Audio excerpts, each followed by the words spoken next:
Hello, my name is Paige Nedderman, and I have gone to Oakridge since I was 3 years old. I love this school, and I would not trade the past 18 years of my life for anything. Oakridge is a huge part of me, and this year is most definitely bittersweet because I can't imagine my life without it. Through Oakridge, I've been blessed with the most amazing friends.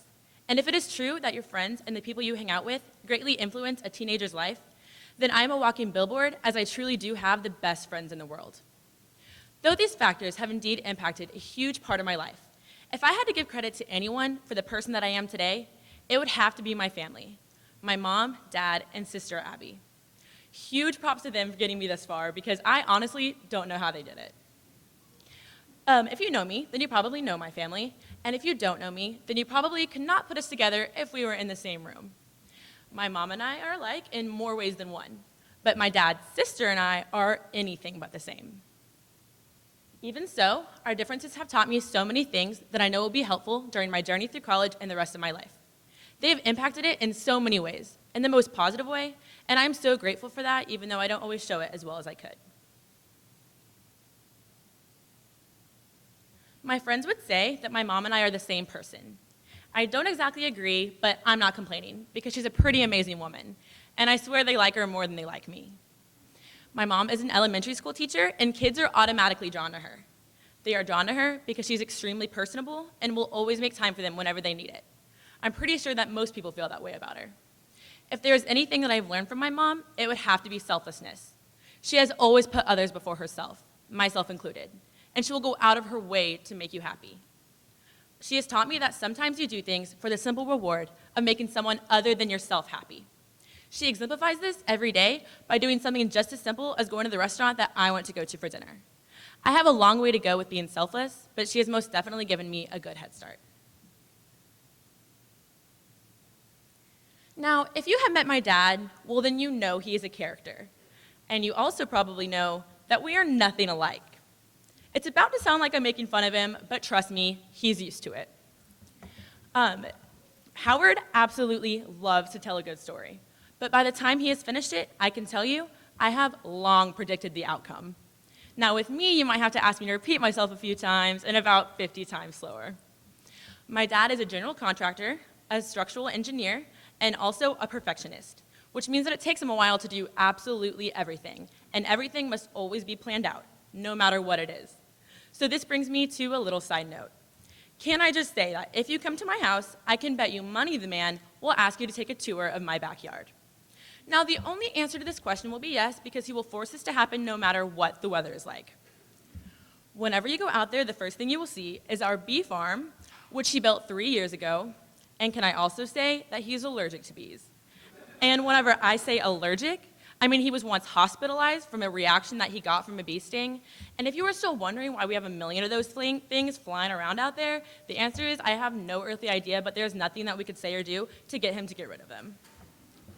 The next thing that you will come across is a very nicely constructed tomato garden, which he plants every year, and it is very well taken care of. The last thing that you will see is the newly built chicken coop. Yeah, chicken coop.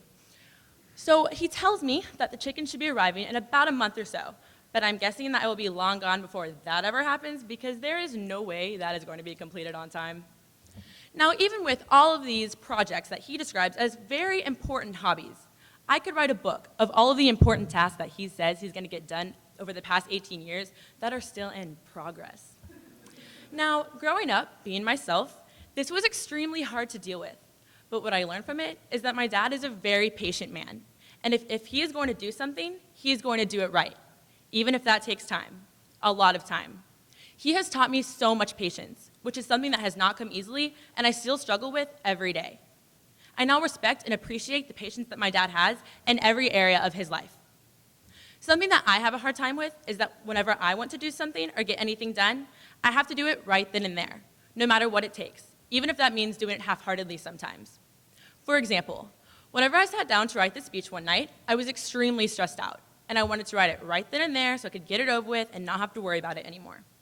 Well, as I'm sitting there, I'm completely going blank on what to write about, so I'm stressing more and more, and my dad comes in and he asks me what's going on, so I tell him. And then he starts to lecture me about something that I could care less about at the moment, but of course, in the end, it helped out in the long run. He was telling me that I couldn't do it all right then. He said that I needed to think about it a little bit every day. In the car on the way to school or in the shower, just write things down and put it together over time. I needed a thought-out piece of work that I didn't just throw together in one sitting under the wrong state of mind. Whenever I did exactly that, it relieved so much stress because he was right. Things did begin to come to me over time. Even if I don't want to admit it, my dad is right about my problems 99% of the time. So I've learned that listening to him can go a very long way. Growing up, I wanted to be exactly like my older sister. I imitated most of the things that she did to an extremely annoying extent. As I began to get older and become my own person, I realized that we were two extremely different people. I still looked up to her, but with our 7-year age difference, having a close relationship was pretty hard. Abby is 24, and growing up, we did not get along. We would have conflict over the radio, the TV, where we wanted to eat. The list could go on and on.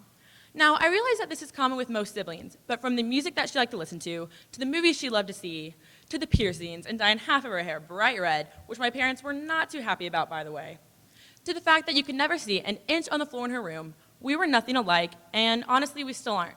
But again, this is something that I learned to appreciate over time. Everyone is not exactly alike, thank goodness.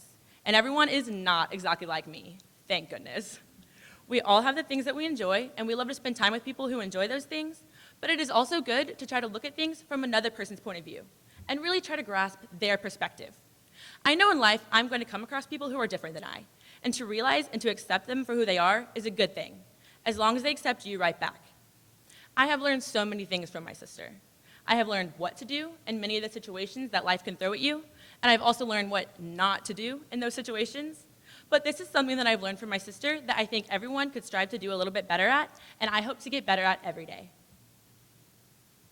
So although selflessness, patience, and accepting others are all three very important attributes to have, there are only a small portion of the things that I've learned from my family over the years. Though we are a unique group of characters, and we don't always see eye to eye, we still love and accept each other for who we are, and we learn from each other every day. Thank you.